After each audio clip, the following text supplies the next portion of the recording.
नमस्कार दोस्तों, क्या हाल है। मैं हूँ शीतल बरियार और ड्रामा एक्सपो में आपका स्वागत है।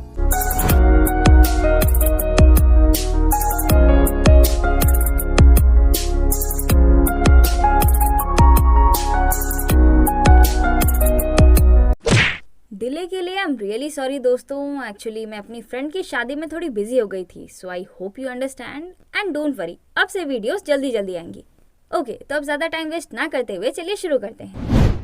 अब तक आपने देखा कि कांगदान का लिखा लेटर अपनी क्लमजी प्रोफेसर यांग के पास लेकर पहुंचती है और उसी वक्त कांगदान का भी कॉल आ जाता है।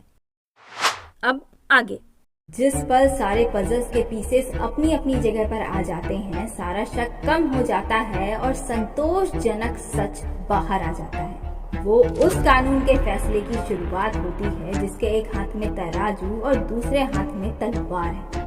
पर क्या कानून सच में न्यायपरायण है? Well, let's find out. ये अंधा कानून है। एपिसोड की शुरुआत पास्ट के अप्रैल 2016 से होती है।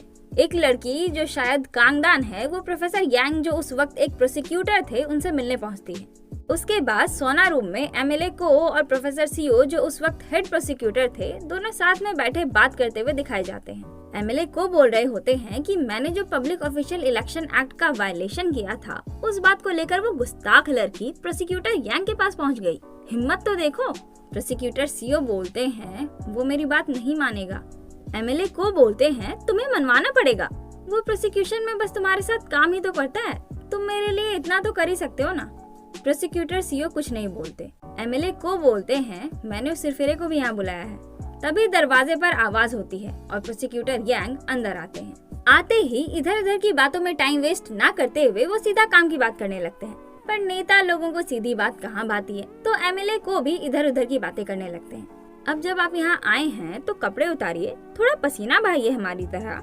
पर उनकी बात को इग्नोर करते हुए प्रोफेसर यांग बोलते हैं आपने कहा कि आप कोऑपरेट करोगे, इसलिए मैं यहाँ आया हूँ। मिस कांगदान के अनुसार तभी एमएलए उनकी बात को काटते हुए झूठ अलापने लगते हैं कि कांगदान सिर्फ पैसों के लिए मुझे ब्लैकमेल करने की कोशिश कर रही है। पर एमएलए ये नहीं जानते कि सिर्फ अपने यांग क्रेट्स ही दूसरों की बात को काटकर अपनी सुनाते हैं, अपनी बात कटवाकर दूसरों की नहीं सुनते। इसीलिए एमएलए की बात को काटकर वो अपनी बात कंटिन्यू करते हैं। मिस कांगदान के अनुसार जीतने के लिए आपने अपने ओपोनेंट के बारे में गलत न्यूज फैलाई। तभी प्रोसिक्यूटर सीओ उन्हें टोकते हैं, पर वो उनका भी मुंह बंद कर देते हैं ये बोलकर कि आप बड़ी फुर्सत में लग रहे हैं। एमएलए को बोलते हैं लगता है आपको अभी बहुत सीखना है, मुझे तो विश्वास नहीं हो रहा कि आप उस छोटी सी लड़की के झांसे में आ गए। प्रोफेसर यांग फिर से उन्हें इग्नोर करते हैं। गजब बेइज्जती है। एमएलए को फिर से इधर उधर की बातें करने लगते हैं। अरे अब कपड़े खोलिए भी। इस एमएलए को अपने यांग क्रेट्स के कपड़े खुलवाने की बहुत चुल मच रही है यार। आखिरकार ये चाहता क्या है? कितना गंदा आदमी हूँ मैं यार। प्रोफेसर यांग बोलते हैं वैसे गर्मी तो है, ठीक है, अब एमएलए से बात करने के लिए थोड़ा पसीना तो बहाना पड़ेगा, और अपना सूट उतार देते हैं। फिर स्लीव्स ऊपर करते हुए पूछते हैं तो अब बताइए, क्या आपने लोगों को गलत खबर फैलाने को कहा था?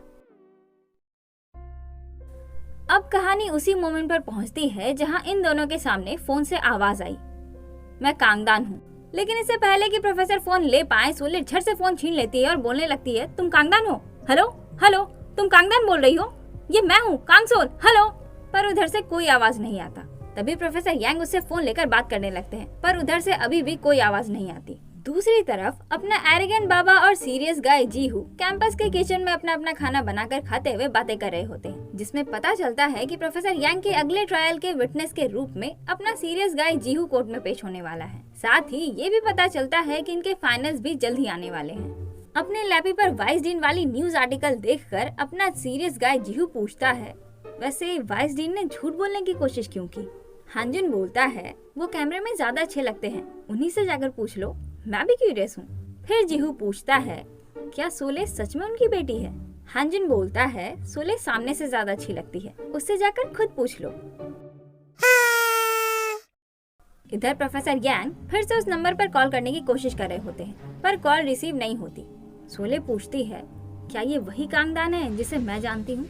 उसने आपको कांटेक्ट कैसे किया और वो आपको क्यों कॉल कर रही है? प्रोफेसर यांग बोलते हैं मैं उसके बारे में पता लगाने की कोशिश कर रहा था। लास्ट ईयर हार्वर्ड में जो क्रिमिनल लॉ कॉन्फ्रेंस हुआ था उसमें शायद मैंने उसे देखा था। इतना बोलकर वो लेटर पढ़ने लगते हैं। दूसरी तरफ इनकी बातें अब सोल्बी की तरफ शिफ्ट होती है। जीहू बोलता है, तुम्हें क्या लगता है सोल्बी ने मिडिल स्कूल में सच में वो पेपर लिखा होगा? हांजुन बोलता है, मिडिल स्कूल में तो वो तुम्हारी राइवल थी ना, फिर तो तुम्हें पता ही होगा कि वो वैसा पेपर लिख भी सकती है या नहीं। ये सुनकर जीहू बोलता है, सही कहा।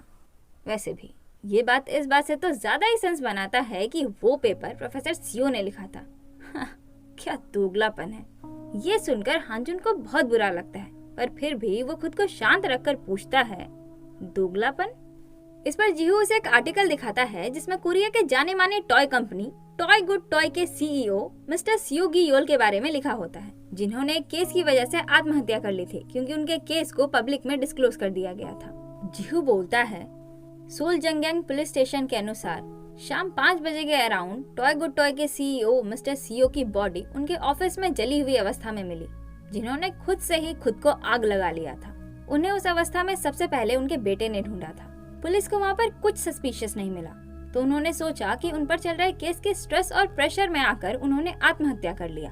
फिर वो बोलता है, उनका बेटा जिसने सबसे पहले उन्हें उस अवस्था में ढूंढा था वो मैं हूँ, और वो प्रोसिक्यूटर जिन्होंने उन पर इन्वेस्टिगेशन किया था वो सियो ब्योकजू थे, तुम्हारे अंकल।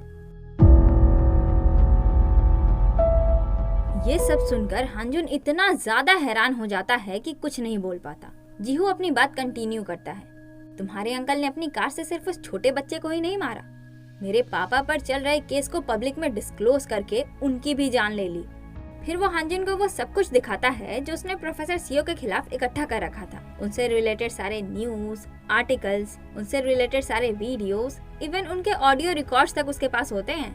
पर हद तो तब हो जाती है जब हांजुन को उन फाइल्स में उसके और उसके अंकल के साथ वाली फोटोज दिखते हैं। अब ये सब देखकर अपना हांजुन कितना ज्यादा हैरान होगा ये मुझे बताने की तो जरूरत नहीं, राइट? तो वो हैरानी से वो सब कुछ देख ही रहा होता है कि तभी जीहू फिर से बोलना शुरू करता है, किसी के केस को पब्लिक में डिस्क्लोज करना ह्यूमन राइट्स का एक सीरियस वायलेशन है। जो भी ऐसा करते हैं उन्हें कड़ी से कड़ी सजा मिलनी चाहिए। ऐसा तुम्हारे अंकल ने इस पेपर में लिखा है, पर उन्होंने मेरे पापा के साथ क्या किया? तुम्हें नहीं लगता ये बहुत फनी है? इधर जब प्रोफेसर यांग का लेटर पढ़ा हुआ हो जाता है तो सोले फिर से बोलती है, प्लीज बताइए मुझे, क्या आपके और कांगदान के बीच में कुछ ऐसा है जो मैं नहीं जानती? प्रोफेसर यांग बोलते हैं, क्या तुम हैंडल कर पाओगी? सोले बोलती है, लेटर में जो लिखा है क्या उसी वजह से उसने घर छोड़ा? प्रोफेसर यांग बोलते हैं, इस पर फर्दर डिस्कशन करने से फाइनल्स में तुम्हारे ग्रेड्स अच्छे नहीं हो जाएंगे, पहले उस पर ध्यान दो। अगर तुम पास नहीं कर पाई तो ये साल फिर से रिपीट करना पड़ेगा, है ना? इस पर सोले अपना सिर झुका लेती है। उसके बाद अपने ही ख्यालों में खोई अपनी क्लमजी लिफ्ट से जा रही होती है। तभी अपने ही ख्यालों में खोया अपना एरोगेंट बाबा भी वहाँ आता है। लिफ्ट का एक एक कोना पकड़कर अपने ही ख्यालों में खोए दोनों अपने ही ख्यालों की दुनिया में इतना ज्यादा डूबे होते हैं कि कोई एक दूसरे पर ध्यान तक नहीं देता, बात करना तो दूर की बात है। और फिर अपने ही ख्यालों की गहराई में तैरते हुए दोनों अपने अपने रास्ते निकल लेते हैं। जब सोले अपने रूम पहुंचती है उस वक्त भी उसके दिमाग में वही सब चल रहा होता है। अगर तुम पास नहीं कर पाई तो ये साल फिर से रिपीट करना पड़ेगा, है ना? सही कहा, पहले मुझे पास करना होगा। अपना मुंह बंद करो, पढ़ाई पर ध्यान दो। तभी सीरियस गर्ल सोल्बी उससे पूछने लगती है कि वाइसडीन की बेटी होने के बारे में उसने सबको सच क्यों नहीं बताया। सोले बोलती है, अगर तुम्हें अच्छा नहीं लग रहा है तो खुद जाकर बता दो। दूसरी तरफ अपना एरोगेंट बाबा भी सोच की गहराई में डूबा नहाकर बाहर निकलता है और जीहू से वो सब देखने को मांगता है। इस पर जीहू उसे एक पेन ड्राइव दे देता है जिसमें उसने प्रोफेसर सियो के खिलाफ सब कुछ इकट्ठा कर रखा है। फिर वो बोलता है, एक फनी बात बताऊं, तुम्हारे अंकल की मौत भी उसी दिन हुई थी जिस दिन मेरे पापा की हुई।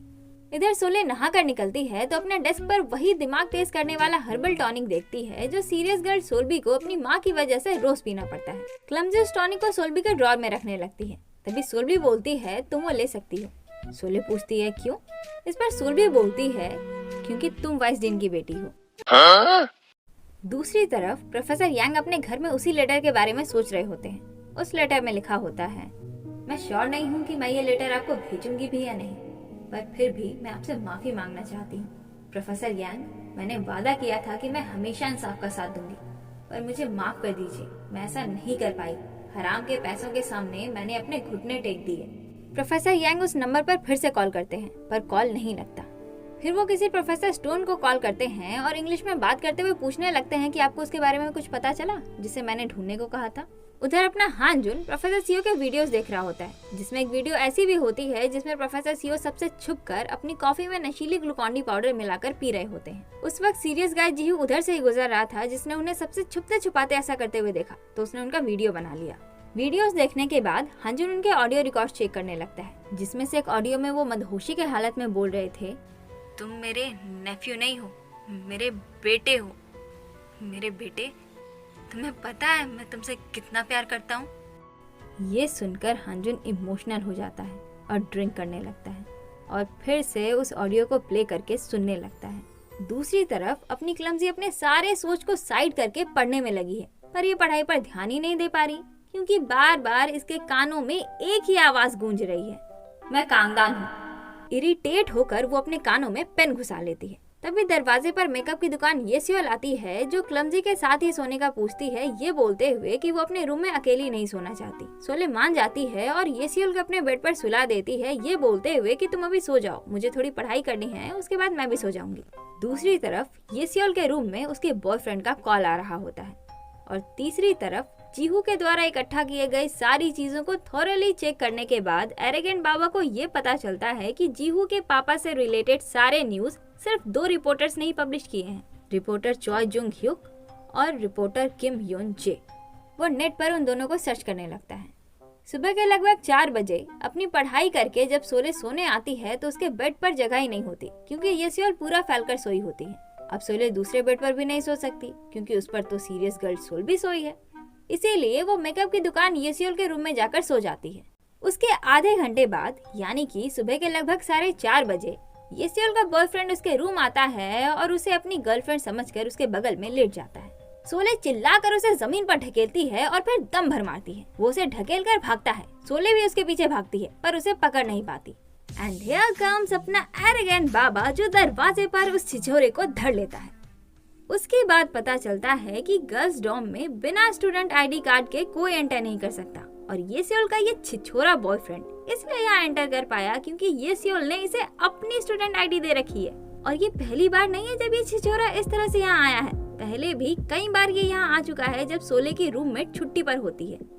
तेरा तो गेम बजाना पड़ेगा। हानजुन पुलिस को कॉल करने लगता है। येसियोल बोलती है, ओपा नहीं। ये सुनकर उसका बॉयफ्रेंड बोलता है, ओपा। फिर उसका हाथ जोर से पिंच करके मुस्कुराते हुए बोलता है, मैंने कहा है ना कि इसके साथ ज्यादा फ्रेंडली नहीं होना। येसियोल बहुत दर्द में होती है पर कुछ नहीं बोलती। उसका बॉयफ्रेंड बोलता है, तुम पुलिस को कंप्लेन करना चाहते हो? करो करो, आराम से करो। इस बेवकूफ को पता ही नहीं है कि मैं कौन हूँ। हानजुन पुलिस को फोन घुमा ही रहा होता है कि इस बार सोले उसे रोक देती है और अपने साथ एक कोपचे में ले जाकर बोलती है, येसियोल ने खुद से उसे अपना स्टूडेंट आईडी दिया है। अगर किसी को पता चला कि उसने उसे अंदर आने दिया और वो रात भर रहा है तो उसे यहाँ से निकाल दिया जाएगा। हानजुन बोलता है, तो इसमें वो कर भी क्या सकती है, निकाल दिया जाएगा तो निकाल दिया जाएगा, रूल इज रूल, और जाने लगता है। सोले उसे रोकते हुए बोलती है, बस इस बार जाने दो, येसियोल के लिए। हानजुन बोलता है, मैं उसके लिए ये सब नहीं जाने दे सकता। तुम्हें क्या लगता है वो तुम्हारे रूम में क्यों आई जब उसे पता था कि वो वहाँ आएगा? दिमाग का भजिया पाला कर रखा है। दूसरे कोपचे में ये दोनों बहस कर रहे होते हैं। येसियोल का बॉयफ्रेंड, जिसका नाम योंग चैंग है, वो बोलता है, तुम्हें नहीं पता था कि मैं आने वाला हूँ?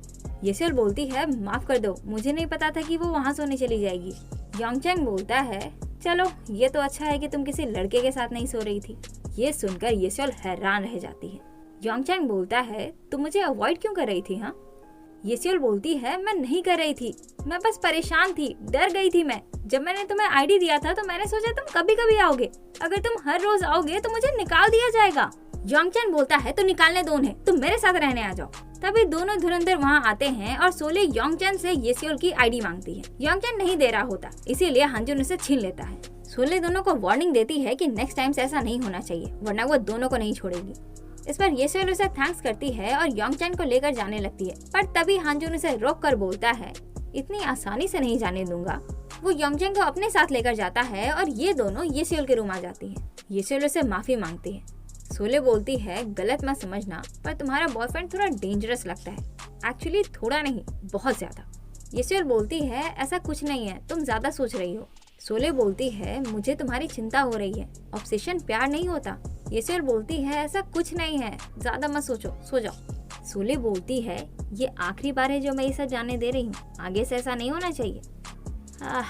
हांजुन को मनाने में मेरी खटिया खड़ी हो गई और मुड़कर सो जाती है। दूसरी तरफ हांजुन एक पेन और पेपर देकर योंगचन को लिखने बोलता है कि नेक्स्ट टाइम से वो वैसा कुछ नहीं करेगा।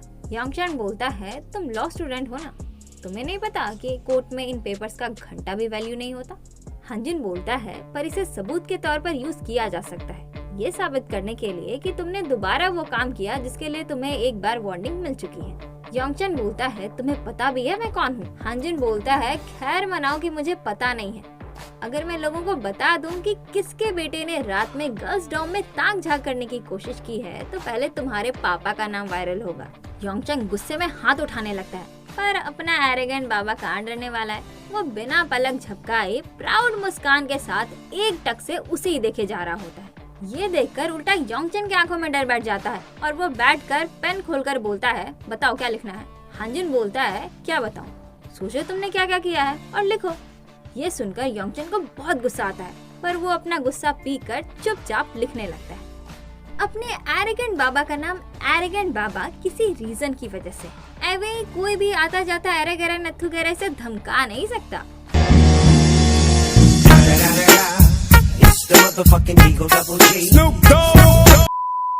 उसके बाद सवेरा होता है और professor Yang central prosecution office पहुंचते हैं, क्योंकि प्रोफेसर यांग ने प्रोसिक्यूटर जिन के खिलाफ जो केस किया था वो पलट चुका है और प्रोसिक्यूटर जिन निर्दोष साबित हो चुके हैं। वैसे आपको याद तो है ना कि इन्होंने उन पर क्या केस किया था? प्रोफेसर यांग सारे रिपोर्टर्स को सुनाते हुए बोलते हैं, मेरी खबर लीक करने के लिए मैं प्रोसिक्यूटर जिन पर केस कर रहा हूँ। ये वो पहले प्रोसिक्यूटर होंगे जिन पर पब्लिसाइजिंग सस्पेक्टेड क्राइम का मुकदमा चलेगा। हाँ, तो प्रोसिक्यूटर जिन के खिलाफ प्रोफेसर यांग ने जितने भी सबूत दिए थे वो सारे रिजेक्ट कर दिए गए हैं, क्योंकि ये बात निकलकर सामने आई है कि रिपोर्टर्स को सारी खबर देने वाला ली मैन होता, ना कि प्रोसिक्यूटर जिन, और इसीलिए प्रोसिक्यूटर जिन निर्दोष साबित हो गए हैं। और उसी वजह से professor Yang central prosecution office पहुंचे हैं, जहां वो प्रोसिक्यूटर जिन से टकरा जाते हैं। अब जब प्रोसिक्यूटर जिन निर्दोष साबित हो चुके हैं, तो ऑब्वियसली वो अपनी बातों से प्रोफेसर यांग को चिढ़ाने की कोशिश करते हैं, पर प्रोफेसर यांग कोई रिस्पांस नहीं देते। जो प्रोसिक्यूटर इस केस की इन्वेस्टिगेशन कर रहा है वो उसके कैबिन में आते हैं, तो देखते हैं कि ली मैन वहीं बैठा है, जो ये बोल रहा होता है कि रिपोर्टर्स ने मुझसे सवाल किया था, तो मैंने बस अपना ओपिनियन शेयर किया था कि प्रोफेसर यांग के पास प्रोफेसर सीओ को मारने का क्या मोटिव हो सकता है, उससे ज्यादा कुछ नहीं। ली मैन हो के वहाँ से जाने के बाद प्रोसिक्यूटर बोलते हैं, ली मैन हो ने एडमिट कर लिया है कि उसी ने खबर फैलाई है, वो भी जानबूझकर नहीं। आपने तो सुना ही कि किस तरह से वो अपनी ओपिनियन शेयर करने की बात कर रहा था। प्रोफेसर यांग बोलते हैं, पर स्पॉट इंस्पेक्शन पर जाते वक्त जिन ने खुद कहा था कि उसने इन्फॉर्मेशन डिस्क्लोज किया है, आप साथ में जाने वाले गार्ड से पूछ लीजिए। तभी किसी रिपोर्टर का फोन आता है, जिसे हेड प्रोसिक्यूटर जिन केस से रिलेटेड खबर देने लगते हैं। इस पर प्रोफेसर यांग बोलते हैं, तुम उन्हें केस की खबर दे रहे हो, तो तुमने ही उन्हें खबर दी थी कि मैंने हिट एंड रन केस में ली मैन हो से किए गए सौदे की वजह से उसे मारा। प्रोसिक्यूटर जिन बोलते हैं, तुम्हारे लिए तो अच्छा ही है ना, मीडिया जितना इस बारे में बात करेगी उतना ही ज्यादा पब्लिक सीओ पर भड़केगी, इससे तुम्हारी ही सजा कम होगी। प्रोसिक्यूटर बोलते हैं, उन गार्ड्स ने भी अपना बयान बदल दिया है, उन्होंने कहा है कि वो लोग बस मजाक कर रहे थे और आपने उनकी मजाक को सीरियस ले लिया। वो प्रोसिक्यूटर आहें भरने लगते हैं, ये बोलते हुए कि हर बार इसी तरह प्रोसिक्यूटर जिन बच जाते हैं। फिर वो बोलते हैं, इस सिचुएशन में जब तक वो रिपोर्टर जिसने वो खबर पब्लिश किया है वो खुद से आकर नहीं बोलता कि प्रोसिक्यूटर जिन ने उन्हें वो खबर दी थी, तब तक उन्हें दोषी साबित नहीं किया जा सकता। उसके बाद प्रोफेसर यांग ली मैन हो के पास पहुंचते हैं, ये जानने के लिए कि प्रोसिक्यूटर जिन ने उसके साथ क्या सौदा किया जो वो उनका साथ देने के लिए तैयार हो गया। पर ली मैन हो फालतू की बातें करने लगता है और सच नहीं बताता।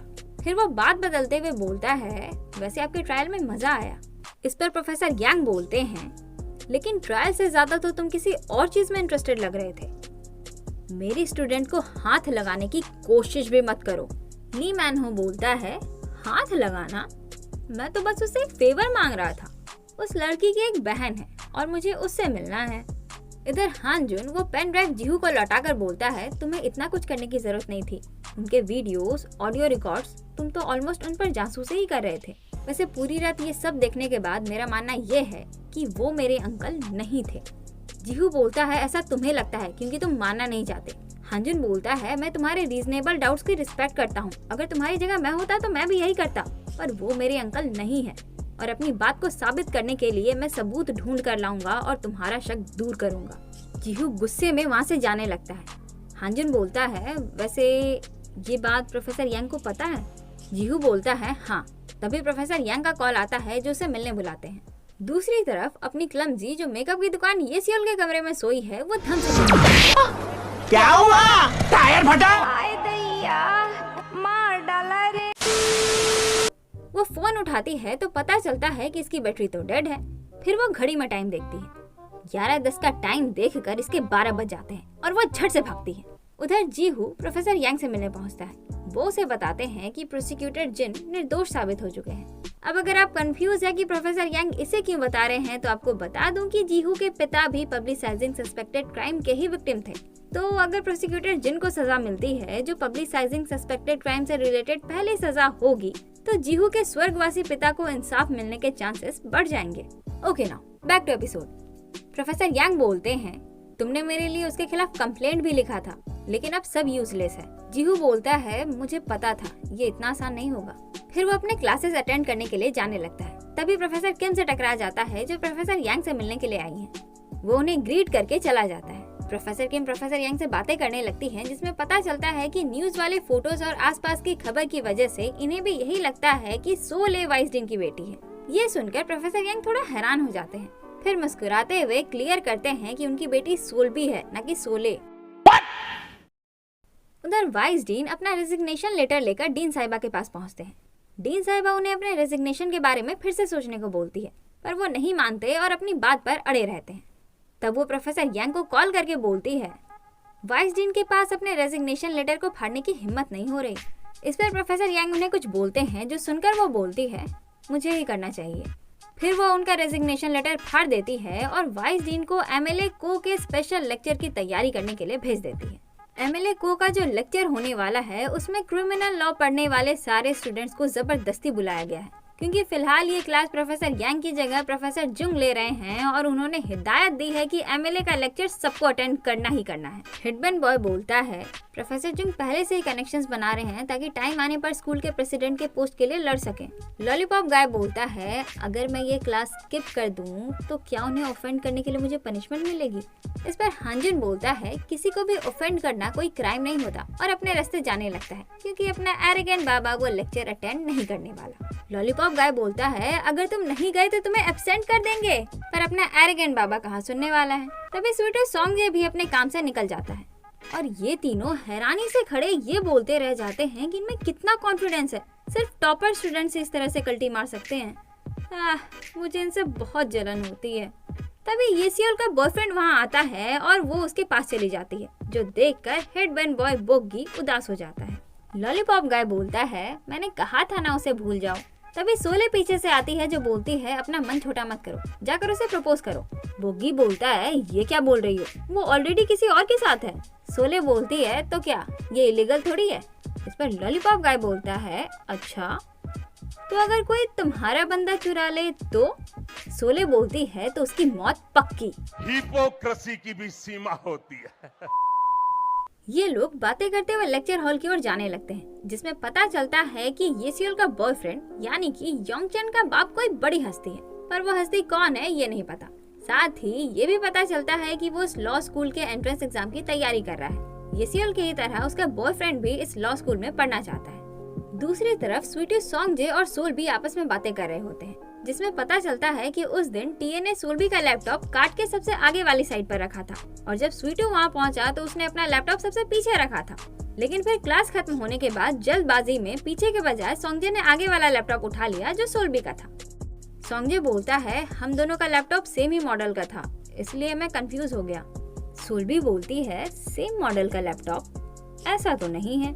सॉन्गजे बोलता है, उस दिन मेरे लैब में कुछ टेक्निकल प्रॉब्लम हो गई थी, इसलिए मैं अपनी वाइफ का लैपटॉप लेकर आया था। उसका लैपटॉप और तुम्हारा लैपटॉप सेम ही मॉडल का है। सोल्बी बोलती है, अगर ऐसी बात है तो टीए ने मेरा लैपटॉप समझ के जो लैपटॉप वाइस डीन के ऑफिस में छोड़ा था वो आपकी वाइफ का होगा, है ना?